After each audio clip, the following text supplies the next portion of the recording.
Assalamu alaikum everyone. So let's make a nice yogurt chutney, shall we?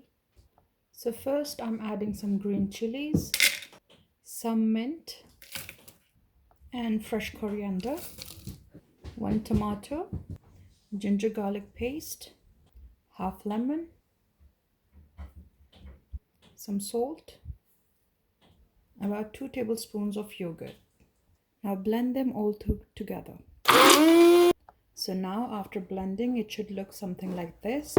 And now I'm going to add some more yogurt. So in total, I'm using 425 grams of yogurt.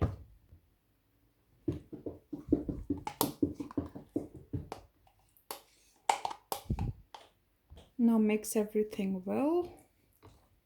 After mixing, you can taste if the salt is fine or not, because for me it was I needed a little more salt, so I added that and just mix again.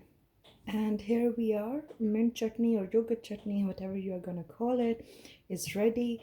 Please do try it. It's the most easiest chutney recipe you can ever find, or it is very tasty.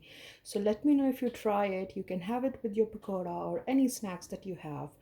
So thank you so much for watching. I hope you liked the video. Thank you for watching. Allah Hafiz.